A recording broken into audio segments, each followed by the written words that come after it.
అందరికీ స్వాగతం, సుస్వాగతం. ప్రతి వారం వాసనసింహంలో ఆరోగ్య సదస్సులు నిర్వహించుకుంటున్నాం.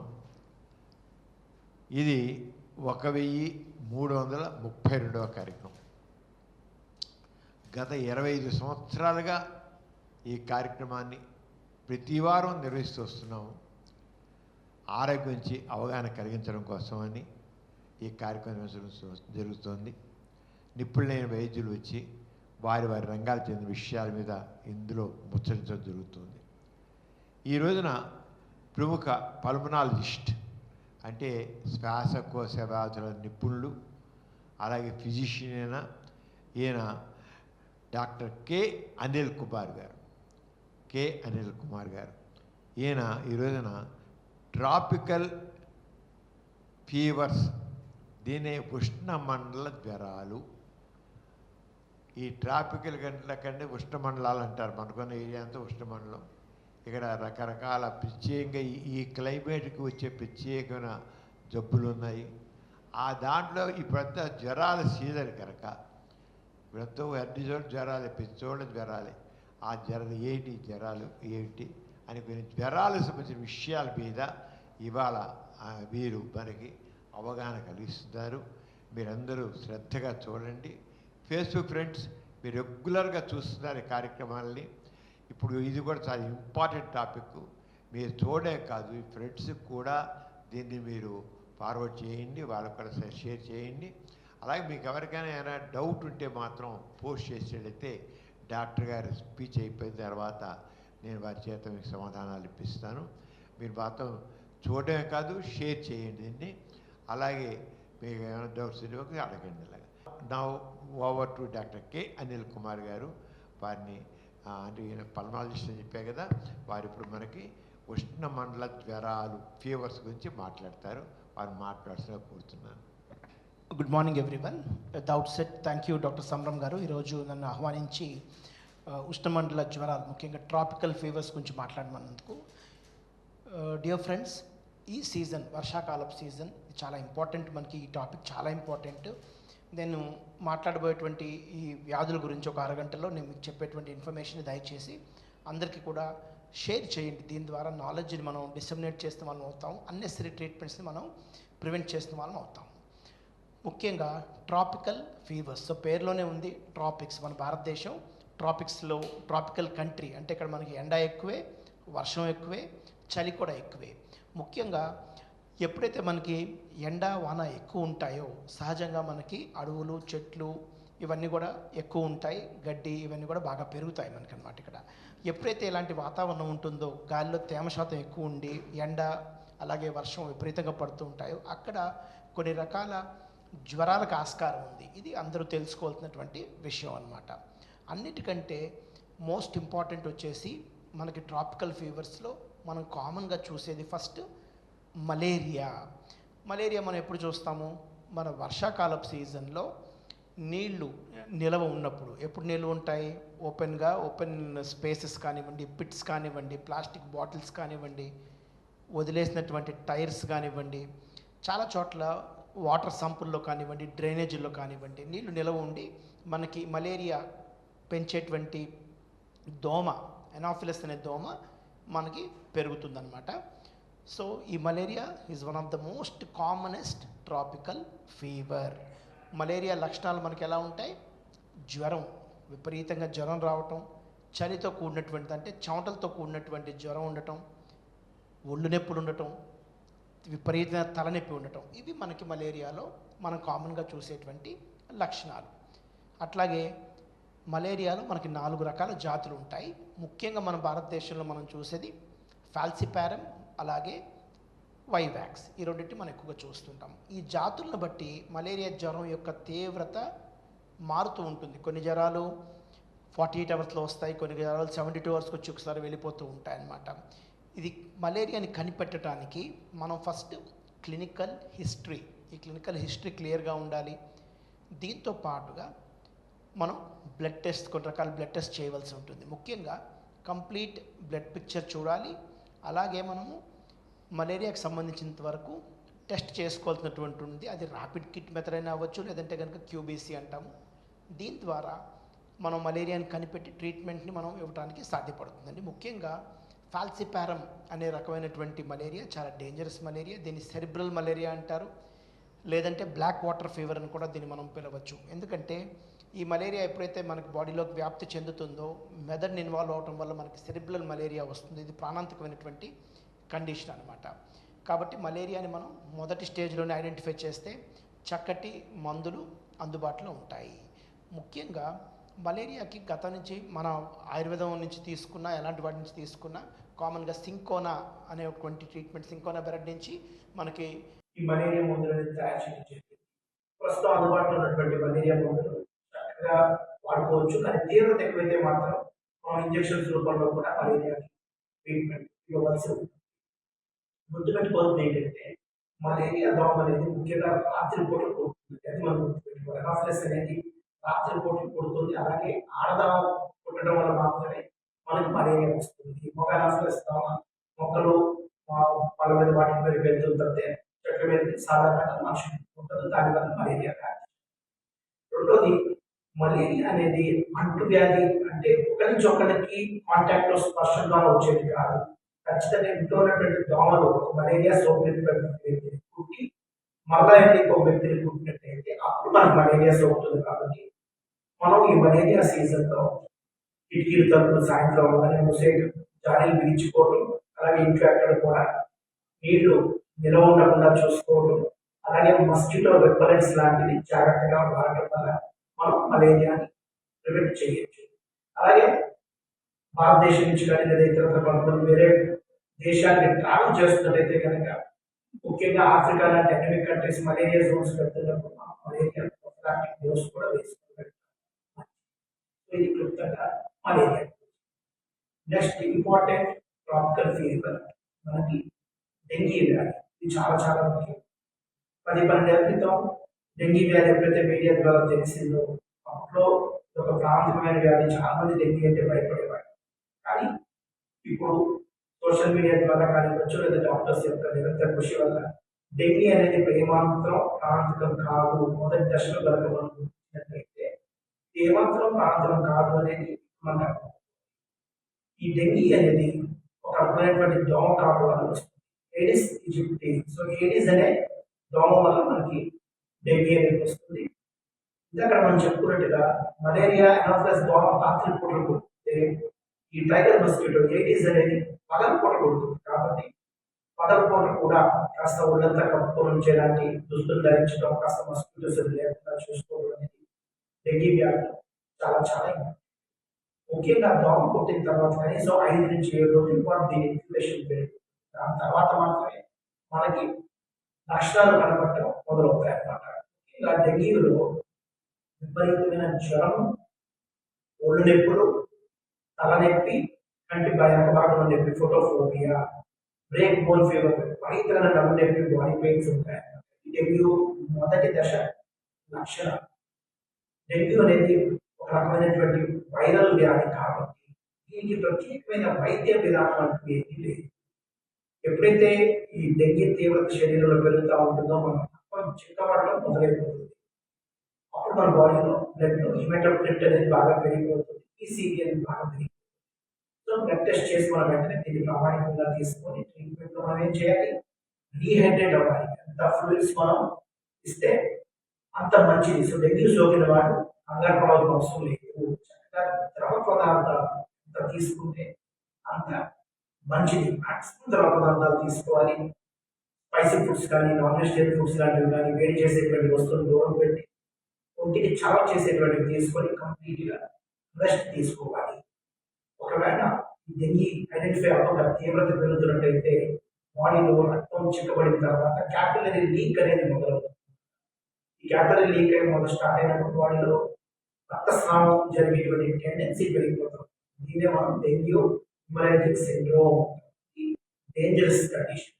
ఇది కనుక మనం ప్రాపర్గా ట్రీట్ చేయకపోతే నెక్స్ట్ వచ్చేది మనకి డెంగ్యూ హిమరాజిక్ షాక్. ఒకసారి కనుక షాక్లో వెళ్ళారు అంటే అక్కడి నుంచి మనం పేషెంట్స్ని కాపాడటం చాలా చాలా కష్టమైపోతుంది. సో అందరూ గుర్తుపెట్టుకోవాల్సింది ఏంటంటే డెంగీ అనేది ఒక వైరల్ వ్యాధి, బ్యాక్టీరియల్ కాదు. తెలియక చాలా మంది యాంటీబ్యాక్టీరియల్ యాంటీబయాటిక్స్ డెంగీ వ్యాధి వాడుతూ ఉంటారు. అది తప్పు. సో డెంగీకి కావాల్సిందల్లా సపోర్టివ్ మేనేజ్మెంట్ అంటే ఐవీ ఫ్లూయిడ్స్, అలాగే జ్వరం ఉంటే పారాసెటమాల్, అలాగే ఇతరత్ర వీక్నెస్ ఉంటే సప్లిమెంట్స్ వాడుకోవడం. ముఖ్యంగా తెలియక చాలా మంది డెంగీలో ప్లేటెట్స్ ఎక్కించేస్తూ ఉంటారు. భయపడిపోయి డెంగీలో ప్లేటెట్స్ తగ్గడం అనేది సహజం. శరీరంలో 1,50,000 నుంచి 4,00,000 పైన ప్లేటెట్స్ ఉంటాయండి పర్ క్యూబిక్ మిల్లీలీటర్. సో డెంగీలో రోజువారీగా కొద్ది కొద్దిగా ప్లేటెట్స్ తగ్గే అవకాశం ఉంది. కాబట్టి మనం ఆ ప్లేటెట్స్ ఎప్పటికప్పుడు మానిటర్ చేసుకోవాలి.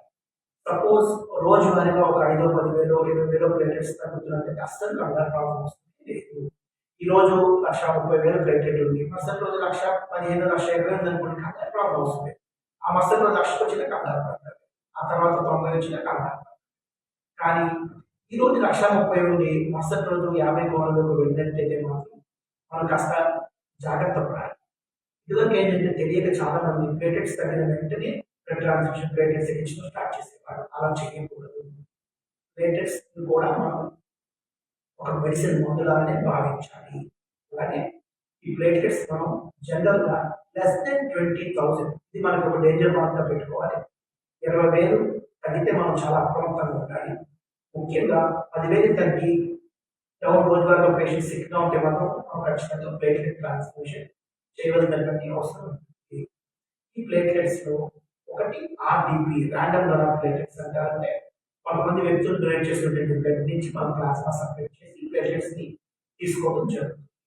అలాగే సింగిల్ డొనార్ ప్లేటెట్స్ ఎస్డిపి అంటాం అనమాట. బాగా తీవ్రత ఎక్కువ ఉన్నప్పుడు మనం ఎస్డిపి సజెస్ట్ చేస్తాం. తీవ్రత తక్కువ ఉంది, మనకి కాస్త టైం ఉంది అనుకున్నప్పుడు మనం ఆర్డిపి సజెస్ట్ చేస్తాం. కాబట్టి అందరూ గుర్తుపెట్టుకోవాల్సిన విషయం, డెంగ్యూలో కావాల్సినటువంటిది రీహైడ్రేషన్, ప్రాపర్ రీహైడ్రేషన్. మన బాడీకి ఎంత ఫ్లూయిడ్ ఇస్తే అంత మన ప్యాకెట్ సెల్ వాల్యూమ్, మన హెమాటోక్రిట్ తగ్గుతాయి, ఈ రక్తం చిక్కబట్టడం తగ్గుతుంది, డెంగ్యూ యొక్క కాంప్లికేషన్స్ తగ్గుతాయి. Untreated dengue dengue haemorrhagic syndrome, బాడీలో అన్ని భాగాల నుంచి కూడా బ్లీడింగ్ స్టార్ట్ అవుతుంది. ముఖ్యంగా చెవుల బ్లీడ్ అవడం, దగ్గిన తుమ్మిన బ్లీడ్ అవ్వడం, కంటిలో రక్తం చారికలు కనపడటం, మోషన్లో బ్లడ్ రావడం, యూరిన్లో బ్లడ్ రావడం, బాడీ అంతా ర్యాషెస్ తగ్గేది రావడం, ఇలా ఉంటుంది. కొన్నిసార్లు చాలా మంది తెలియక మొదటి స్టేజ్లో స్టెరాయిడ్స్ వాడేస్తూ ఉంటారు. కానీ మొదటి స్టేజ్లో స్టెరాయిడ్స్ వాడటం వల్ల అనంతాలు ఎక్కువ ఉంటాయి. స్టెరాయిడ్స్ డెంగీలో మనం కేవలం డెంగీ హ్యూమరేజిక్ షాక్ పేషెంట్ కనుక షాక్లోకి వెళ్ళిపోయినప్పుడు మాత్రమే స్టెరాయిడ్స్ని జాగ్రత్తగా వాడుకోవాలి. అలాగే యాంటీబయాటిక్స్ని ఈ యొక్క కండిషన్లో మిస్యూజ్ చేయడం అనేది అడగదు. కాబట్టి అందరూ కూడా గుర్తుపెట్టుకోవాల్సినటువంటిది, డెంగీ వస్తే కంగారు పడాల్సిన అవసరం లేదు. అలాగే ఈ డెంగీని మరి మనం కనిపెట్టడం ఎట్లా అంటే, ఇది మన రక్త పరీక్ష ద్వారా, ర్యాపిడ్ కిట్ ద్వారా మనం డెంగీని కనిపెట్టవచ్చు. సో దాని ద్వారా మనకి అక్యూట్ అంటే దీని యొక్క తీవ్రత ఎలా ఉంది, రెండోది ఏంటంటే టైం డ్యూరేషన్ ఎంత అయి ఉంటుంది అనేది తెలుస్తుంది. ముఖ్యంగా NS1 యాంటీజెన్ పాజిటివ్ వచ్చిన, IgM పాజిటివ్ వచ్చిన డెంగీ వచ్చి మనకి ఎక్కువ కాలం కాలేదు అని అర్థం. ఈ రెండు ఉన్నప్పుడే మనం ట్రీట్మెంట్ చేయాలి. IgG పాజిటివ్ ఉన్నప్పుడు మనం దాన్ని ట్రీట్మెంట్ చేయాల్సిన అవసరం లేదు. దాని అర్థం ఏంటంటే డెంగీ వచ్చి మన బాడీ నుంచి శరీరం వదిలేసే స్టేజ్లో ఉంది అని అర్థం. కాబట్టి గుర్తుపెట్టుకోండి, NS1 యాంటీజెన్ పాజిటివ్, అలాగే IgM పాజిటివ్స్ మాత్రం మనం వెంటనే ట్రీట్మెంట్ చేయాలి. IgG పాజిటివ్ ఉన్న పేషెంట్స్ కి సాధారణంగా రీఅష్యూరెన్స్ అండ్ రీహైడ్రేషన్ ఇస్తే సరిపోతుంది. డెంగ్యూ ఇక మోస్ట్ కామన్ మూడవ ట్రాపికల్ ఫీవర్ మనం ఈ సీజన్ లో చూసి చికెన్ గున్యా. చికెన్ గున్యా కూడా ఒక రకమైనటువంటి వైరల్ వ్యాధి అనేది కూడా వైరస్ వల్ల వ్యాప్తి చెందేటువంటిది. అయితే చికెన్ గున్యా కూడా ఇంచుమించుగా డెంగీ లాంటి లక్షణాలతోనే ఉంటుంది.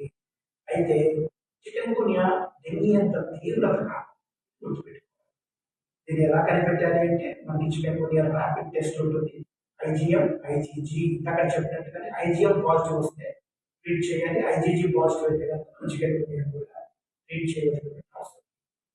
చికెన్ గున్యా లక్షణాలు వచ్చినట్టయితే ఇక్కడ జ్వరం కంటే కూడా ఒళ్ళు నొప్పులు విపరీతంగా ఉంటాయి, బాడీ పెయిన్స్ విపరీతంగా. డెంగ్యూలోనేమో జ్వరం తర్వాత ఒళ్ళు నొప్పులు, ఇక్కడేమో విపరీతమైన ఒళ్ళు నొప్పులు తర్వాత జ్వరం. సో చికెన్ గున్యా కూడా ప్రత్యేకమైనటువంటి వైద్య విధానం ఏమీ లేదు, ఈ మందిస్తే తగ్గిపోతుంది ఏమి లేదు. ఇది ఒక రకమైనటువంటి వైరస్ కాబట్టి రీఅష్యూరెన్స్, రెస్ట్, రీహైడ్రేషన్, మళ్ళీ ఎంత ఫ్లూయిడ్స్ ఇవ్వగలిగితే అంత మంచిది. యాంటీపైరెటిక్స్, బాడీ పెయిన్స్ ఎక్కువ ఉన్నా, జ్వరం ఎక్కువ ఉంటే మనకు కావాలంటే పెయిన్ కిల్లర్స్ని డాక్టర్ యొక్క పర్యవేక్షణలో జాగ్రత్తగా వాడాలి. అలాగే చికెన్ గున్యాలో సాధారణంగా ప్లేట్లెట్స్ ఇది అందరూ గుర్తుపెట్టుకోవాలి. అలాగే ఈ చికెన్ గున్యాన్ని ఎప్పుడు కొంతమందికి కొన్ని వారాల నుంచి కొన్ని నెలల పాటు ఇబ్బంది పెట్టే అవకాశం ఉంటుంది. కానీ అందరూ గుర్తుపెట్టుకోవాలి. చాలా మందికి కొంతమందికి నెలల తరబడి నొప్పులు ఉంటాయి, అవి కాలక్రమేణా తగ్గిపోతాయి. మంచి న్యూట్రిషన్, మంచి ఫ్లూయిడ్స్, అలాగే జాగ్రత్తగా ఫిజియోథెరపీ లాంటివి ప్లాన్ చేసుకున్నట్టయితే మనకి ఈ నొప్పులు తగ్గి, కొంతమందికి ఏం చేసినా నొప్పులు తగ్గవు, విపరీతమైన జాయింట్ పెయిన్స్ వస్తుంటాయి. అలాంటి వాళ్ళలో కొంతమందికి మనం స్టెరాయిడ్స్ ఇవ్వచ్చు. సో అది పిలిచగలి గురించి గుర్తుపెట్టుకోవాలి. సో ఇప్పుడు మనం మలేరియా, డెంగీ, అలాగే chikungunya 3 most common tropical fevers గురించి మాట్లాడుకుందాం. నాలుగవది మనం మాట్లాడుకోవాల్సినటువంటిది స్క్రబ్ టైఫస్. అందరూ గుర్తుపెట్టుకోవాలన్నమాట. ఇది సీజన్ తో సంబంధం లేకుండా ముఖ్యంగా ఉష్ణ మండలాల్లో గడ్డిలో పెరిగేటువంటి ఒక నల్లి వల్ల వస్తుంది అనమాట. టిక్స్ అంటాం. ముఖ్యంగా దొమ్మెలు, మన తెలుగులో చెప్పాలంటే దొమ్మెలు మన భాషలో. మీరు గమనించి ఉంటారు, గేదెలకు కానివ్వండి, మన మేకలకు కానివ్వండి, లేకపోతే మన ఇంట్లో డాగ్స్ కానివ్వండి, టిక్స్ పడుతూ ఉంటాయి. ఇదే టిక్స్ ఒకసారి మన మనిషిని పుట్టినప్పుడు దాంట్లో ఉండేటువంటి ఒక రకమైనటువంటి ప్రాణజీవి వల్ల స్క్రబ్ టైఫస్ అనేటువంటి ఈ వ్యాధి సోకే అవకాశం ఉంది. కాబట్టి గడ్డి చుట్టుపక్కల బాగా గడ్డి పెరుగుతున్న వాళ్ళు, రివర్ బెడ్స్ లో ఉండేవాళ్ళు, కొంచెం ఫారెస్టెడ్ ఏరియాస్ లో ఉండేవాళ్ళు ఈ టిక్ బైట్ గురించి చాలా జాగ్రత్తగా ఉండాలి. ఈ లక్షణాలు ఎప్పుడైతే టిక్ పుట్టిన తర్వాత కనీసం ఒక 7 to 10 days పడుతుంది ఇంక్యుబేషన్ పీరియడ్, లోపల క్రిమి పెరిగి మనకి లక్షణాలు కనపడతాయి. అలాగే లక్షణాలు కూడా కనపడక సింపుల్ జ్వరం లాగానే అనిపిస్తూ ఉంటుంది. అది మొదటి దశలో చాలా సార్లు టెస్ట్ నెగిటివ్ వచ్చే అవకాశం ఉంది. సో స్క్రబ్ టైఫస్ ని కనిపెట్టడానికి మనకు ఉన్నటువంటి టెస్ట్ ని మనం IgM స్క్రబ్ టైఫస్ టెస్ట్ చేస్తాం. అలాగే ఈ పుట్టిన చోట ఒక చిన్న దద్దులా ఏర్పడి చిన్న పుట్టిలాగా ఏర్పడుతుంది. తర్వాత దీనిపై చిన్న పేరులాగా ఏర్పడుతుంది అనమాట. దీన్ని ఎస్కార్ అంటారు. ఇది డయాగ్నోస్టిక్ అంటారు. శరీరం మీద ఎస్కార్ కనపడింది అంటే అది ఖచ్చితంగా స్క్రబ్ టైఫస్ అయి ఉంటుంది. స్క్రబ్ టైఫస్ అనేది మొదటి దశలో కనుక మనం ఐడెంటిఫై చేయలేకపోతే ఇది ప్రాణాంతకమయ్యే అవకాశం. ఎందుకు అంటే స్క్రబ్ టైఫస్ బాడీలో ఏ పార్ట్ అయినా ఇన్వాల్వ్ చేయగలదు. హార్ట్, మయోకార్డైటిస్, అలాగే బ్లడ్, విభిన్న ఫీవర్ రావడం, ప్లేటెట్స్ పడిపోవడం, కిడ్నీ ఇన్వాల్వ్మెంట్, లివర్ ఇన్వాల్వ్మెంట్ ఇవన్నీ చూపించే అవకాశం. సో ప్లేటెట్స్ పడిపోగానే మనం ఏమనుకుంటాం, డెంగీ వచ్చిందేమో అనే ఉద్దేశంతో డెంగీ ట్రీట్మెంట్ చేస్తుంటాం తప్పితే మనం ఈ స్క్రబ్ అనే దాన్ని పూర్తిగా మర్చిపోతాం. కాబట్టి డాక్టర్స్ యొక్క బాధ్యత ఏంటంటే ఈ సీజన్లో ముఖ్యంగా ఫీవర్, బాడీ పెయిన్స్ ఉండి కాస్త ప్లేటెట్స్ తగినట్టయితే పేషెంట్స్ యొక్క ప్రాపర్ హిస్టరీ తీసుకొని, వాళ్ళ ట్రావెల్ హిస్టరీ తీసుకోవాలి, వాళ్ళ ఆక్యుపేషనల్ హిస్టరీ తీసుకోవాలి, వాళ్ళ ఇల్లు ఏ ఏరియాలో కూడా కనిపెట్టగలిగితే మనకి ఈ వ్యాధి మన మైండ్లో ఉంటుంది. ముఖ్యంగా మొదటి దశలో కనుక దీన్ని ఐడెంటిఫై చేసినట్లయితే సింపుల్ గా చక్కగా డాక్సీ అనేటువంటి 50 రూపాయల బిడ్డతో కోర్సుతో మనం ఒక 6 రోజుల పాటు నుంచి కంప్లీట్ గా స్క్రబ్ టైఫస్ చేయొచ్చు. అదే కనుక మనం స్క్రబ్ టైఫస్ డయాగ్నోసిస్ మిస్ అయ్యామంటే ఇది ప్రాణాంతకంగా మారే అవకాశం. కాబట్టి అందరూ కూడా స్క్రబ్ టైఫస్ గురించి అవగాహన పెంచుకోవాలి. ఈ ఎస్కార్ మార్క్ అనేది అందరూ త్వరగా తెలియచేయరు. మనం పట్టి డాక్టర్స్ అందరూ కూడా అడుగుతాం, మీ గుంటి మీద ఎక్కడ ఒక నల్ల పేర్లాంటి మచ్చగానే ముందుగా పట్టి మరి అడిగితే కానీ చాలా మంది చెప్పడం తెలియకుండా చాలా మంది గోకేస్తారు అన్నమాట. గోకేం ఎందుకంటే ఈ నల్లి పుట్టినప్పుడు నొప్పి అనేది ఉండదు, పెయిన్లెస్ బయట అనమాట. దానివల్ల చాలా మందికి అసలు పుట్టిన సంగతి కూడా తెలియదు. నెమ్మదిగా పేరు చూసి ఏదో తగిలి ఉంటుంది, ముంచుకొని ఉంటుంది అనుకుందని అలక్ష్యం చేస్తారు తప్పితే ఐడెంటిఫై చేయాలి. కాబట్టి డాక్టర్స్ గా మేము ఏంటంటే పట్టి వారిని అడుగుతాం. అవసరమైతే మనం డ్రెస్ అడ్జస్ట్ చేసి నకషిక పర్యంతం హెయిర్ని మన సస్పిషన్ కనుక స్ట్రాంగ్ ఉన్నట్టయితే జుట్టు, చెవుల లోపల, అలాగే బాడీ మీద ఆర్మ్పిట్స్ లోపల, గ్లూటియల్ రీజన్స్, పిరుదుల మధ్యలో, లేడీస్కి అయితే కనుక జననాంగాల దగ్గర కూడా పుట్టే అవకాశం ఉంది. చాలా మంది మొహమాటపడవు, ఇల్లు మనకి తెలియచేయదు. అలాంటప్పుడు మనం అవసరమైతే కనుక మన మీడియాని వాడుకొని సెల్ ఫోన్ లో ఫోటో తీస్తే చూపించాలి వాళ్ళకి, ఇలా ఉంటుంది చూడండి గమనించాలి అని చెప్పి చూపించాలి వాళ్ళకి. అలాగే అవసరమైతే కనుక మన దగ్గర ఉన్నటువంటి లేడీ డాక్టర్ కానీ సిస్టర్ హెల్ప్ తీసుకొని మనం పూర్తిగా ఆకర్షక పర్యంతం వాళ్ళని ఎగ్జామిన్ చేయాలి. ఎక్కడైనా బాడీ మీద ఇలాంటి సస్పీషియస్ గా ఉన్నాయని చూసుకోవాలి. అప్పుడే మనం స్క్రబ్ టైఫస్ ని ఐడెంటిఫై చేయగలుగుతాం. కాబట్టి అందరికీ వినపం ఏంటంటే మీకు కనుక జ్వరం ఉండి ఇలా బాడీ మీద ఎక్కడన్నా ర్యాష్ వచ్చి ఒక అల్సర్ లాగా పడి ఒక నల్ల పేడు లాగా కట్టుకున్నట్టయితే ఎష్కార్ ESCHAR ఎష్కార్ అని కనపడుతుంటే వెంటనే డాక్టర్స్ ఇది మన 4వ ట్రాపికల్. ఇక 5వది లెప్టోస్పైరోసిస్. దీని గురించి ఎందుకు ప్రస్తావన అంటే ముఖ్యంగా మనకి అగ్రికల్చరల్ కంట్రీ కాబట్టి మనకి వ్యవసాయ ఆధారిత దేశం కాబట్టి ఈ సీజన్లో ముఖ్యంగా వర్షాలు పడిన సందర్భంలో గంట మొదలు పెడతారు పల్లెటూరులో ఈ రైస్ ఫీల్డ్స్ వాటిలో నీళ్లు నిల్వ ఉంటాయి. అలాగే డ్రైనేజ్ వర్కర్స్ వర్షాకాలంలో డ్రైనేజ్ పనుల కోసం క్లీన్ చేయడం కోసం మాన్యువల్ సీవేజ్ వర్కర్స్ నీళ్ళలోకి దిగుతూ ఉంటారు. మున్సిపాలిటీ వర్కర్స్ కూడా నీళ్ళలోకి దిగుతూ ఉంటారు. ఈ లెప్టోస్పైరోసిస్ ని మనం ర్యాట్ బైట్ ఫీవర్ అంటాం అన్నమాట. ర్యాట్ బైట్ ఫీవర్ ముఖ్యంగా ఎలుకలు పందికొక్కులు ఎప్పుడైతే యూరినేట్ చేస్తాయో ఈ పొలంలోకి వెళ్ళినటువంటి నీళ్లు కానీ డ్రైనేజ్ లో ఉన్నటువంటి నీళ్ళలో కానీ ఈ స్పైరోకిట్స్ అనేటువంటి ఒక పలానా జీవి ఇవి వెళ్ళిపోతుంది. లెప్టోస్పైరిడియం అనేటువంటి ఒక పలానా జీవి వాటర్లో కలిసి ముఖ్యంగా అది శరీరంలోకి ఎలా ప్రవేశిస్తుంది, మన శరీరం మీద కట్స్ అంటే గాయాలు చిన్న చిన్న గాయాలు ఏమైనా ఉంటే దాని ద్వారా శరీరంలోకి ప్రవేశిస్తుంది. ఇంటాక్ట్ స్కిన్ ద్వారా సాధారణంగా లెప్టో శరీరం వెళ్ళలేదన్నమాట. ఎప్పుడైతే ఇది శరీరంలోకి వెళ్ళిపోతుందో అక్కడి నుంచి దీని ప్రభావం చూపించి జ్వరం, ఆయాసం, అలాగే రక్త కణాలు పడిపోవడం, మల్టీ ఆర్గాన్ ఇన్వాల్వ్మెంట్ ముఖ్యంగా లివర్, బ్రెయిన్, కిడ్నీ ఇన్వాల్వ్మెంట్ ఉండి మన సెప్సిస్ లో వెళ్ళిపోతారు పేషెంట్స్ అన్నమాట. కాబట్టి లెప్టోస్పైరోసిస్ కూడా ఐడెంటిఫై చేసి చూసుకోవడం చాలా చాలా ఇంపార్టెంట్. గుర్తుపెట్టుకోండి, మనం malaria, dengue, chikungunya, scrub typhus, leptospirosis ఇవి 5 గురించి మాట్లాడుకున్నాం. ఇక మోస్ట్ కామన్ రోజు మనం చూసేటువంటిది వైరల్ ఫీవర్స్, వైరల్ ఫ్లూ. ఇది అన్నిటికంటే కామన్గా మనం ఈ సీజన్లో చూస్తాం. ప్రతి జ్వరము బ్యాక్టీరియల్ ఇన్ఫెక్షన్ కాదు, గుర్తుపెట్టుకోండి. సో సగం 100కి దీంట్లో 80% వైరల్ ఫీవర్సే ఉంటాయి. వైరస్ సెల్ఫ్ లిమిటింగ్ అంటే మనం ఏం చేసినా చేయకపోయినా కొద్ది రోజులు దాని ప్రభావం ఆటోమేటిక్గా వదిలేస్తుంది. ఎట్లయితే కోవిడ్ వైరస్ దాని ప్రభావం వదిలేసిందో సో ప్రతి వైరస్, ఫ్లూ వైరస్ కూడా దాని ప్రభావం వదిలేసి పేషెంట్స్ ఇంప్రూవ్ అయిపోతారు. సో పేషెంట్స్ చేయవలసిందల్లా ఏంటి, సిమ్టోమాటిక్ మేనేజ్మెంట్. అంటే ఏ లక్షణాలు కనపడితే ఆ లక్షణాన్ని ట్రీట్ చేయడమే మేనేజ్మెంట్. దగ్గుంటే దగ్గు, జలుబుంటే జలుబు, జ్వరముంటే జ్వరం. అలాగే అన్ని రకాల వైరల్ ఫీవర్లు అసలు యాంటీబయాటిక్స్ అనేది మొదటి దశలో మనం యాంటీబయాటిక్ మిస్యూజ్ ఎక్కువైపోయి యాంటీబయాటిక్ రెసిస్టెన్స్ డెవలప్ అయిపోతుంది, అందరూ గుర్తుపెట్టుకోవాలి. అలాగే వైరల్ ఫీవర్స్ ఎక్కువగా సింపుల్ యాక్యూట్ బ్రాంకైటిస్ కావచ్చు, సైనసైటిస్ కావచ్చు, ఫ్యారింజైటిస్ అంటే కొంచెం లోపల భాగం కావచ్చు, ఇలా ఎక్కువ రూపం చూపిస్తుంది.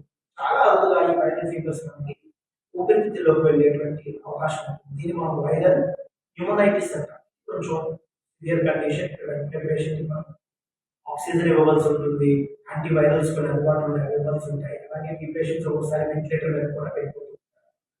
దాన్ని మనం ARDS అంటాం, రెస్పిరేటరీ డిస్ట్రెస్ సిండ్రోమ్. కాబట్టి రోజువారీగా వచ్చేటువంటి జ్వరాల్లో 80% మనకి వైరల్ ఫీవర్ ద్వారా వచ్చేవి ఉంటాయి. చిన్నపాటి జ్వరము, తుమ్ములు, తలనొప్పి, జ్వరం, ఒళ్ళు నొప్పి అనేది ఏవైతే మనకు వస్తాయో వైరల్.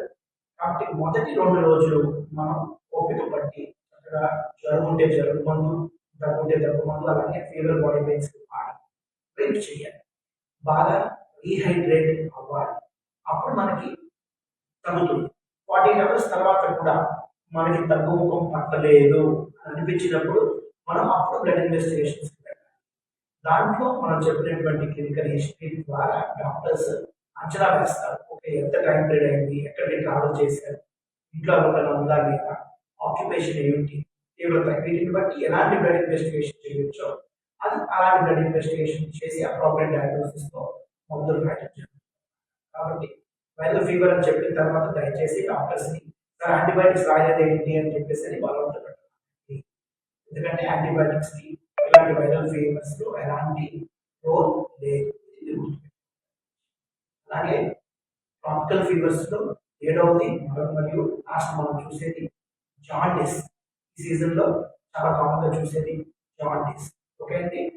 సో ఈ జాండిస్ అనేది ఎక్కువగా వైరస్ వల్ల వస్తుంది. వైరల్ జాండిస్ అంటారు. ముఖ్యంగా hepatitis A, B, C, D and E 5 రకాలు మనం చాలా కామన్గా చూస్తూ ఉంటాము. దీంట్లో వీటిలో బి అండ్ సి ఇవి మనకి సెక్షువల్ అన్ప్రొటెక్టెడ్ సెక్షువల్ ఇంటర్కోర్స్ కావచ్చు, బ్లడ్ ట్రాన్స్ఫ్యూజన్స్ కావచ్చు, నీడిల్ స్టిక్ ఇంజరీస్ కావచ్చు, ఇలా వచ్చే అవకాశం బి అండ్ సికి ఎక్కువగా ఉంటుంది. ఇక్కడ కొంచెం డేంజరస్ కండిషన్స్. ఈ జాండీస్ వచ్చినప్పుడు మనకి లివర్ ఉండటం, ఇన్వాల్వ్మెంట్ ఉండటం వల్ల ఆకలి మందగించడం, అరుగుదల తగ్గిపోవడం, కళ్ళు పచ్చగా కనపడటం, ఇలాంటి లక్షణాలు కనపడతాయి. సో గుర్తుపెట్టుకోవాల్సినటువంటి ఏంటంటే బి అండ్ సి మాత్రమే డేంజరస్ హెపటైటిస్. ఏ కానీ డి కానీ ఈ కానీ మీరు పెద్దగా వదిలేదు. ఇక్కడ చాలా మంది తెలియక ఎలమందనం, లేకపోతే చేతుల మీద మణికట్ల మీద కాల్చుకోవడం, లేకపోతే మంత్రాలు వేయించడం లేదా చాలా ప్రయోగాలు చేసుకుంటారు. ముఖ్యంగా ఈ జాండీస్ పట్ల కారణం చేయకూడదని, దానివల్ల మనం పేషెంట్స్కి హాని ఎక్కువ చేస్తాం. దయచేసి గుర్తుపెట్టుకోండి. ఎందుకంటే ఇందాక నేను చెప్పినట్టుగా వైరల్ జాండీస్, వైరస్కి ట్రీట్మెంట్ ఎక్కడ ఉంది? దాంతకనే తగ్గిపోవాలి కదా. సో జాండీస్ వచ్చిన మనం ఏం చేయాలి? పేషెంట్కి సఫిషియెంట్గా రెస్ట్ ఇవ్వాలి. దేనికి రెస్ట్ ఇవ్వాలి? లివర్కి రెస్ట్ ఇవ్వాలి. అంటే మసాలా ఆహారం, వేపుడు, మాంసాహారాలు అనేసి తేలిగ్గా జీర్ణమయ్యేటువంటివి మనం తీసుకోవాలి. ముఖ్యంగా రాగి జావ, సగ్గుబియ్యం జావ, అలాగే బాగా వాటర్ తీసుకోవడం, అన్ని రకాల ఫ్రూట్స్ తేలిగ్గా అరిగిపోతాయి. పాలు, బ్రెడ్, పెరుగు ఇవి మనకు మంచిగా అరిగిపోతాయి. ఇలాంటి ఆహారం చక్కగా ఇచ్చి లివర్ ఒక 10 days to 2 weeks పాటు రెస్ట్ ఇచ్చామంటే చాలా కండిషన్స్లో జాండీస్ సెన్సిటివిటీ దానిపైన తగ్గిపోతుంది. కాబట్టి ఇలాంటి కండిషన్స్లో మనం పనికి మనకి మందులు వేసి ఒళ్ళు కాల్చి వాతలు పెట్టి ఈ వ్యాధిని దయచేసి మనం పెంచకుండా ఉంటే మీరు, ఎందుకంటే కొన్నిసార్లు ఇలా ఆకుపసలు మూలికలు తీసుకొని అది ముదిరిన తర్వాత చూస్తుంటాం. అలాంటప్పుడు జాండీస్ ఒక్కొక్కసారి బ్లడ్ ద్వారా మెదడుకు పాకి చాలా డేంజరస్ సిచ్యువేషన్ ఉత్పత్తి అవుతుంది. పేషెంట్స్ ప్రాణాలు కోల్పోయేటువంటి అవకాశం ఉంటుంది. ఇది జాండీస్ గురించి నేను చెప్తాను. అలాగే చివరిగా నేను కావాలని లాస్ట్లో చెప్తున్నటువంటి టాపిక్ ఏంటంటే టైఫాయిడ్. మీరు అందరూ అనుకోవచ్చు టైఫాయిడ్ అయితే మామూలుగా డాక్టర్ గారు అంటే లాస్ట్లో చెప్పారు ఏంటని అనుకోవచ్చు. కానీ గుర్తుపెట్టుకోండి, టైఫాయిడ్ లాస్ట్లో ఎందుకు చెప్తున్నాను అంటే భారతదేశంలో మోస్ట్ మిస్డైగ్నోజ్డ్, రాంగ్ డయాగ్నోజ్ అనేది టైఫాయిడ్. అందరికీ ఇది బాగా తెలియాలి, మీకు బాగా గుర్తుండిపోయింది ఎక్కువ పాయింట్. కానీ టైఫాయిడ్ గురించి లాస్ట్లో తెలియదు. టైఫాయిడ్ అంటే సాల్మోనెల్లా టైఫిమ్యూరియం, సాల్మోనెల్లా టైఫీ అనేటువంటి బ్యాక్టీరియా. టైఫాయిడ్ అనేది మనకి స్ప్రెడ్ అవుతుంది. దీనికి సీజన్తో సంబంధం ఏమీ లేదు. కానీ వర్షాకాలం సీజన్లో టైఫాయిడ్ ఎక్కువ చూస్తాం. మిగతా సీజన్స్లో వచ్చేది టైఫాయిడ్ కాదు, దయచేసి గుర్తుపెట్టుకోండి. వర్షాకాలంలో మనకి కంటామినేటెడ్ వాటర్ అండ్ ఫుడ్, ముఖ్యంగా ఈగలు ముసిరినటువంటి ఆహారం. వర్షాకాలంలో మీరు బయట బజ్జీలు, పునుగులు, పానీపూరి, ఈగలు వాడుతున్నటువంటి చెరుకు గడ్డ మీద తీసినటువంటి చెరుకు రసం కానివ్వచ్చు, రోడ్ సైడ్ ఈట్రీస్లో చేసేటువంటి ఫ్రైడ్ రైస్ బల మీద, ఇలాంటి వాటిలో మాత్రం కాస్త మీరు జాగ్రత్తగా ఉంది. హైజీనిక్గా బాగా అనట్లేదు, కానీ కాస్త హైజీనిక్గా ఉన్నటువంటి ప్లేసెస్లో మీరు ఇలాంటి ఆహారం తీసుకోవాలి. అన్కుక్డ్ ఫుడ్ గుర్తుపెట్టుకోండి. సాల్మోనెల్లా అనేది సాధారణంగా టైఫాయిడ్ అనేది కుక్డ్ ఫుడ్ ద్వారా రాదు, ఎందుకంటే ఆ హీట్కి బ్యాక్టీరియా చనిపోతుంది. అన్కుక్డ్ ఫుడ్ అనమాట, ముఖ్యంగా వెజిటబుల్, ఫ్రూట్స్, సలాడ్స్, వాటర్, బయట చెరుకు రసం లాంటివి, ఇలాంటి వాటి మీద ఈగలు మోసినప్పుడు అన్కుక్డ్ ఫుడ్ ద్వారానే మనకి టైఫాయిడ్ వస్తుంది. టైఫాయిడ్ జ్వరం ఎలా ఉంటుంది? జ్వరంతో పాటుగా విపరీతంగా నీరసంగా ఉండటం, స్టెప్ ల్యాటర్ ప్యాటర్న్, అంటే జ్వరం ఒక స్టెప్ వైజ్గా నెమ్మదిగా పైకి పెరగడం, మన స్లోగా కిందకి దిగడం జరుగుతుంది. టైఫాయిడ్ అనేది చాలా సులువుగా ట్రీట్ చేయగలిగేటువంటి కండిషన్. కాబట్టి హిస్టరీ కనుక క్లియర్గా ఉన్నట్టయితే మనం ఏ రకమైనటువంటి యాంటీబయాటిక్ పెట్టి టైఫాయిడ్ దానికి లొంగిపోతుంది. ప్రాబ్లం వల్ల ఎక్కడ ఉంటుందంటే మనం సరైన మోతాదులో సరైన యాంటీబయాటిక్ వాడకపోవడం వల్ల, లేదా ప్రతి వైరల్ ఫీవర్ని మనం టైఫాయిడ్ అనుకొని ట్రీట్మెంట్ జరిగిపోతుంది. 90% జరుగుతుంది. వైరల్ ఫీవర్స్ని టైఫాయిడ్ అంటాం, దాంతో అందరూ సరే టైఫాయిడ్ వచ్చింది అంటాం, ఆ మందుని తీసేసుకోవడం, యాంటీబయాటిక్స్ తీసేసుకోవడం, అంటే వైరల్ ఫీవర్కి మనం తెలియకుండా టైఫాయిడ్ ట్రీట్మెంట్. దీనివల్ల నష్టం ఏం జరిగింది? మనకి యాంటీబయాటిక్ రెసిస్టెన్స్ డెవలప్ అయిపోయింది. ఇక మీద మనం ఫ్యూచర్లో మనకి యాంటీబయాటిక్స్ మనకు పని చేయవు. లేని చోట మనం ఒళ్ళు కాలకుండానే ముందే బదాలు రాస్తాం. దానివల్ల వచ్చే ఉపయోగం ఏంటి? మనకి అవసరం ఉన్నప్పుడు అది పని చేయదు. అట్లా యాంటీబయాటిక్స్ వేసి చిన్నపాటి టైఫాయిడ్ మీద అవసరం ఉన్న రోజు ఆ మందుకి కలిపి ఉండదు. అప్పుడు హయ్యర్ యాంటీబయాటిక్స్ వాడాల్సి ఉంటుంది. దీన్ని మనం ఎన్డీఆర్ టైఫాయిడ్ అంటాం, మల్టీ డ్రగ్ రెసిస్టెన్స్ టైఫాయిడ్ అంటాం. ఇప్పటికీ ఇంకా చాలా ఉంది. కానీ అందరూ గుర్తుపెట్టుకోవాల్సింది ఏంటంటే బయట కొంచెం రాంగ్ మెడికల్ ప్రాక్టీసెస్ వల్ల, అలాగే క్రాక్స్ వల్ల, ఆర్ఎంపీస్ రూరల్ మెడికల్ ప్రాక్టీషనర్స్ వరకు తెలియక most of the viral fevers ని మనం టైఫాయిడ్ అని చెప్పి డయాగ్నోస్ చేస్తాం. కారణం ఏంటంటే టైఫాయిడ్ మనం చేసేటువంటి బ్లడ్ టెస్ట్ ఏదైతే ఉంటుందో మనకి మిస్లీడ్ చేస్తుంది. అందరూ వెళ్ళి కామన్ గా సార్ డాక్టర్ గారు టైఫాయిడ్ టెస్ట్ చేయండి బలవంతం పెట్టి చేయించు. మనం చేసేటువంటిది స్లైడ్ టెస్ట్, అగ్లూటినేషన్ టెస్ట్ అంటాం. దీంట్లో మనకి టైటిల్స్ వస్తాయి. కారణం హెచ్ఓ కొన్ని టైటిల్స్ వస్తూ ఉంటాయి అన్నమాట. గుర్తుపెట్టుకోవాల్సింది ఏంటంటే ఒకప్పుడు ఒక 20 ఏళ్ల క్రితం 25 ఏళ్ల క్రితం 1:20 అంటే నార్మల్, 1:40 అంటే టైఫాయిడ్, 1:80 అంటే డబుల్ టైఫాయిడ్ అనేవాళ్ళు అనమాట. ఒక 25-30 ఏళ్ల క్రితం కథ ఇదంతా కూడా. ఇప్పుడు పుస్తకాల్లో డేటా మారిపోయింది. కొత్త ప్రపంచవ్యాప్తంగా గుర్తుపెట్టుకోండి, ఓ అండ్ హెచ్ రెండు టైటిల్స్ కూడా కనీసం 320 ఉంటేనే దీన్ని మనం టైఫాయిడ్. 120 కూడా కాదు, చాలా చోట్ల 120 కూడా మేము తప్పక బలవంతంగా ట్రీట్మెంట్ ఇవ్వవలసి వస్తుంది. ఎందుకంటే పేషెంట్ మనం చెప్పినా నమ్మట్లేదు కాబట్టి. కానీ గుర్తుపెట్టుకోవాల్సింది ఏంటంటే హెచ్ అండ్ ఓ టైటిల్స్ రెండు కూడా మనకి 320 పైన ఉంటేనే టైఫాయిడ్. అందుకనే ఈ టైఫాయిడ్ టెస్ట్ చాలా అప్సెట్ అయిపోయింది. ఇప్పుడు మన అందరం ఈ రోజు టెస్ట్ చేయించుకున్నా మనందరికి 80-120 ఉంటుంది. అది నాన్ సిగ్నిఫికెంట్ అనమాట. దాన్ని బేస్ చేసుకున్న టైఫాయిడ్ వచ్చేసింది కదా అని చెప్పేసి మనం టైఫాయిడ్ ట్రీట్మెంట్ చేయకూడదు. ఈ వైరల్ ఫీవర్స్ లో టైఫాయిడ్ టెస్ట్ ఇలాగే కనపడుతుంది కాబట్టి దాన్ని కరెక్ట్ గా ఇంటర్ప్రిట్ చేయడం కూడా చాలా చాలా. టైఫాయిడ్ నిజంగానే ఉంది అని కనిపెట్టగలిగేటువంటి పర్ఫెక్ట్ టెస్ట్ ఏంటి? మన బ్లడ్ కల్చర్. ఎప్పుడైతే మనం బ్లడ్ కల్చర్ చేస్తామో దాంట్లో కనుక మనకి టైఫాయిడ్ బ్యాక్టీరియా గ్రో అయితే మన శరీరంలో టైఫాయిడ్ ఉన్నట్టే లెక్క. అది మనం చేయవలసినటువంటి most commonest and important investigation. గుర్తుపెట్టి కార్డిక్ టెస్ట్ కాదు. కాబట్టి ఏంటంటే వైడాల్ టెస్ట్ అంటాం. వైడాల్ చేయండి అని చెప్పి బలవంత పెట్టడం మంచి పద్ధతి కాదు. అలాగే ల్యాబ్ లో ఇచ్చేస్తారు, మన కుతూహలం ఉంటుంది కదా బయట టెస్ట్ ఇవ్వడం. మనం ఏం చేస్తాం? డాక్టర్ అడుగుతాం, ఫస్ట్ ల్యాబ్ టెక్నీషియన్ అడుగుతాం ఎలా ఉన్నాయి ఆ రిపోర్ట్స్ అంటాం. ల్యాబ్ టెక్నీషియన్ ఏం చేస్తాడు? తనకు ఉన్నటువంటి నాలెడ్జ్ 40, 80, 160 చూసా మనకి టైఫాయిడ్ చాలా ఎక్కువైపోయింది చెప్పేస్తాం. సో పేషెంట్ వచ్చేవాడు కూడా ఏం చేస్తాను, అదే మైండ్ సెట్ వచ్చేస్తారు. డాక్టర్ గారు నాకు టైఫాయిడ్, మనం ఏం చెప్పినా వెళ్ళు, మరి టైఫాయిడ్ కాదు అన్నా సరే వెళ్ళు, లేదండి మా ఇంట్లో డాక్టర్ చెప్పారు, మా ఊళ్ళో ఆర్మీ చెప్పారు టైఫాయిడ్ మొన్న. కాబట్టి టైఫాయిడ్ ఏంటంటే మిస్ డయాగ్నోజ్, అండర్ డయాగ్నోజ్ వ్యాధి అయిపోయింది. సో లేని దానికి మనం టైఫాయిడ్ డయాగ్నోజ్ చేసేస్తూ అసలైన టైఫాయిడ్ ని మనం పూర్తిగా మర్చిపోతున్నాం. కాబట్టి అందరూ గుర్తుపెట్టుకోండి, ఈ సీజన్ లో కంటామినేటెడ్ వాటర్ అండ్ ఫుడ్ ద్వారా టైఫాయిడ్ వచ్చేటువంటి అవకాశం ఉంది. చక్కగా మొదటి దశలో సిమ్టమ్స్ కనుక మ్యాచ్ అయినట్టయితే అప్పుడు సింపుల్ యాంటీబయాటిక్స్ ద్వారా టైఫాయిడ్, ఎటువంటి యాంటీబయాటిక్ ఇచ్చిన ఒక 5 to 7 days టైఫాయిడ్ తగ్గిపోతుంది. రెస్ట్ ఇచ్చి చక్కగా మంచి ఆహారం వల్ల కూడా టైఫాయిడ్ ఆటోమేటిక్. కాబట్టి అందరూ దీన్ని గుర్తుపెట్టుకోండి. ఒకసారి మళ్ళీ అన్నింటినీ సమరైజ్ చేస్తాను. మనం మాట్లాడుకున్నటువంటిది malaria, dengue, typhus, chikungunya, leptospirosis, అలాగే viral fevers and jaundice, typhoid. ఈ 7 నుంచి 8 రకాలు మాత్రమే ఉష్ణ మండలాల్లో కామన్ గా కనపడే ఫీవర్స్. వీటిని మిస్ చేసి మనం కొత్తగా కనిపెట్టవలసింది ఏమీ లేదు. 99% జ్వరాలు ఈ సీజన్ లో 7-8 డయాగ్నోసిస్ లోనే ఉంటాయి. కాబట్టి అందరూ కూడా అన్నెసరీగా ఫుల్ బాడీ టెస్ట్ చేసేసేయండి, బ్లడ్ టెస్ట్ చేసేసేయండి, డాక్టర్స్ ఇబ్బంది పెట్టద్దు. లక్షణాలను బట్టి, ప్రాపర్ హిస్టరీని బట్టి, సిమ్టమ్స్ ఎక్కడ మ్యాచ్ అవుతున్నాయో చూసుకొని అవసరమైతే ఎక్స్రే. సో దీన్ని మనం క్లినికో రేడియాలజికల్ కండిషన్ లేదా క్లినికల్ ఇన్వెస్టిగేటివ్ బ్యాకప్ తో లాబొరేటరీ టెస్టులతో కోరిలేట్ చేసుకోవాలి.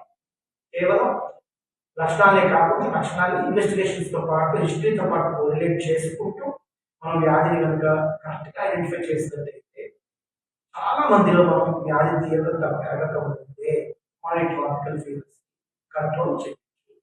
చివరిగా మీతో పాటుగా డాక్టర్స్ సోదరులు కూడా విజ్ఞప్తి ఏంటంటే మనం ప్రాపర్ హిస్టరీ పేషెంట్ తో టైం స్పెండ్ చేయాలి. చక్కగా మాట్లాడి హిస్టరీ తీసుకొని, ట్రావెల్ హిస్టరీ తీసుకొని, ఆక్యుపేషనల్ హిస్టరీ తీసుకోవాలి.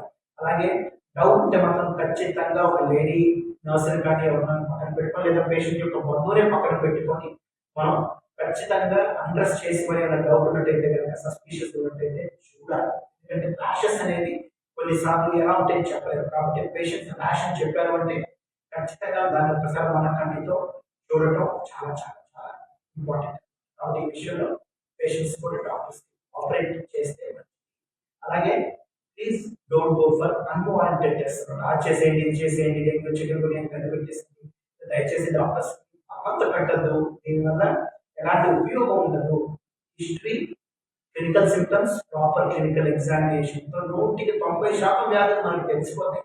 ఒక 10% వ్యాధులు డౌట్ ఉంటుంది లేదా డైలమా ఉంటుంది. డబల్ సిమ్టమ్స్ ఉన్నాయి కదా, దీని ఏం చేయాలి, లేదా డెంగ్యూ చికెన్, అలా డైలమా ఉన్నప్పుడు మాత్రమే మనం అవసరమైతే ఇన్వెస్టిగేటివ్ సపోర్ట్ తీసుకోవాలి. అలా కరెక్ట్ ట్రీట్మెంట్ మనకి చేసిన వాళ్ళు. కాబట్టి అందరూ గుర్తుపెట్టుకొని మెడికల్ స్ట్రీమ్లో ఉన్నవాళ్ళు అలాగే కామన్ పీపుల్ కూడా ఇలాంటి ఫీవర్స్ వచ్చినప్పుడు దయచేసి అశ్రద్ధ చేయొద్దు. మొదటి దశలోనే కనుక దాన్ని మనం పట్టుకున్నట్టయితే చాలా సులువైన ట్రీట్మెంట్ కట్టెక్కచ్చు. లేని పక్షంలో ఈ వ్యాధి కనుక ముదిరితే, ఇది రక్తం ద్వారా బాడీ మొత్తానికి తాకితే సెప్సిస్, అలాగే సెప్టిక్ షాక్, సివియర్ కండిషన్లో వెళ్ళిపోతే మాత్రం ప్రాణాలను మనం కాపాడటం చాలా చాలా కష్టం. సో దీని ద్వారా నేను మీకు ఈరోజు ట్రాపికల్ ఫీవర్స్ నుంచి పూర్తి ఇన్ఫర్మేషన్ ఇచ్చాను అనుకుంటున్నాను. ఇక మీకు ఏమైనా డౌట్స్ ఉన్నా ఖచ్చితంగా మీరు ఫేస్బుక్లో మెసేజెస్ పెట్టండి, దాని ద్వారా మీ యొక్క డౌట్స్ని తీర్చే ప్రయత్నం చేస్తాను. నాకు ఈ అవకాశం ఇచ్చినటువంటి డాక్టర్ సమర్ గారికి, ద ఎంటైర్ మెడికల్ స్ట్రీమ్ అందరికీ కూడా, వాసవి హాస్పిటల్స్ టీమ్ మొత్తానికి కూడా కృతజ్ఞతలు. ఈ ప్రోగ్రామ్ ఇలాగే కొన్ని ఏళ్ల పాటు ఇలాగే జనరేషన్స్ టుగెదర్ ఈ ప్రోగ్రామ్ ఇలాగే కంటిన్యూ అవుతుంది. మీ అందరికీ చేయబోతూ మీ అందరికీ ఇంకా మంచి మంచి ఇన్ఫర్మేషన్ పాస్ ఆన్ చేస్తూ ఉండాలని కోరుకుంటున్నాను.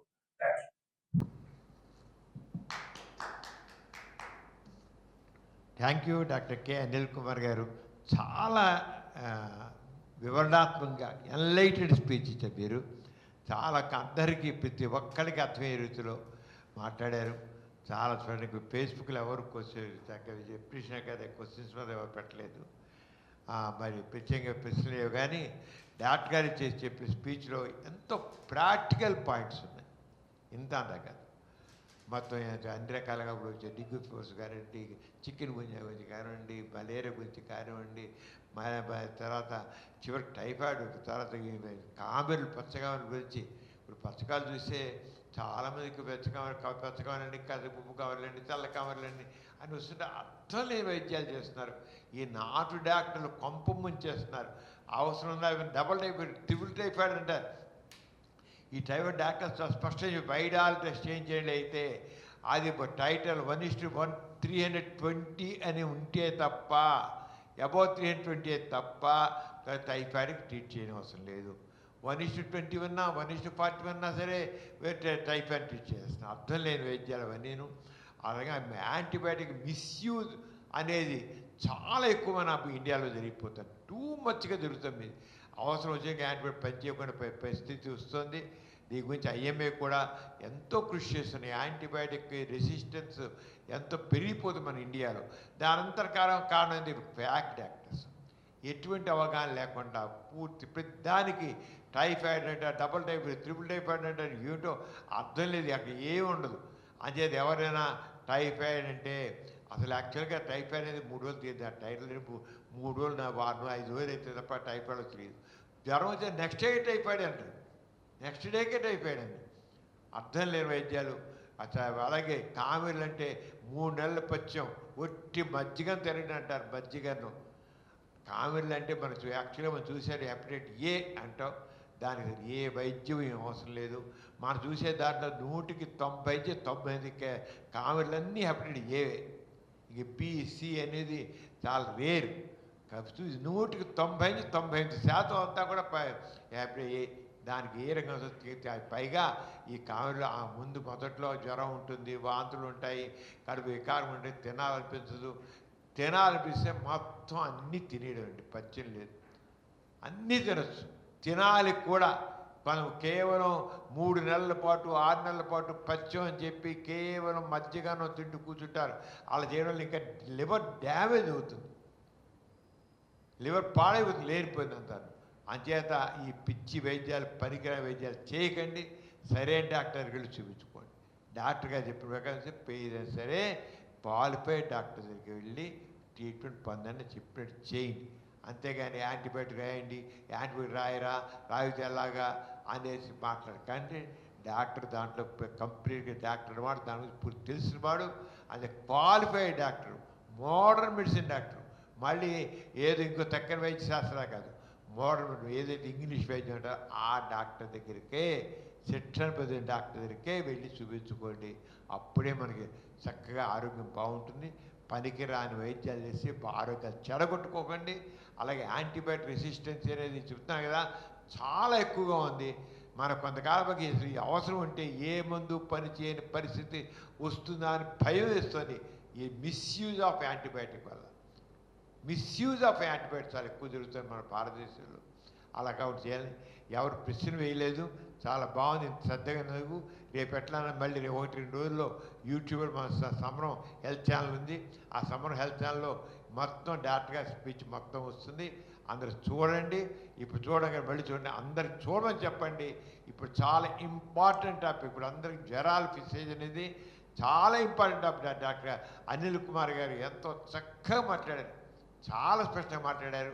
వారికి ధన్యవాదాలు. వాసనేశ్వరం తరపున వారు మళ్ళీ వారి తర్వాత ఇంకొక పల్మాలజిస్టు అది ఈసారి చెస్ట్ డిసీజ్ గురించి కూడా ఒకసారి టాక్ మనం విందాం. ఇదివరకు ఎట్లానే మరి దాంట్లో మాట్లాడారు డాక్టర్ 3-4 సార్లు. అంటే మళ్ళీ చాలా best speaker, very enlightened speech అయింది. అది వారికి ధన్యవాదాలు చేస్తూ ఇంతటితో ఈ కార్యక్రమం ముగిస్తున్నాం. మళ్ళీ శనివారం నాడు కలుద్దాం. అందరికి సెలవు. అందరికి నమస్తే.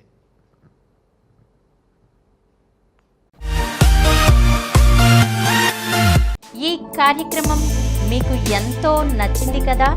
ఇటువంటి మరిన్ని వీడియోల కోసం అనతి కాలంలోనే 20 కోట్లకు పైగా వ్యూస్ సాధించిన సమరం ఛానల్ సమర్పించు సమరం హెల్త్ ఛానల్కు సబ్స్క్రైబ్ చేయండి, లైక్ చేయండి, మీ ఫ్రెండ్స్కి షేర్ చేయండి. అలాగే ప్రక్కనున్న గంట సింబల్ని ప్రెస్ చేయడం మర్చిపోకండి.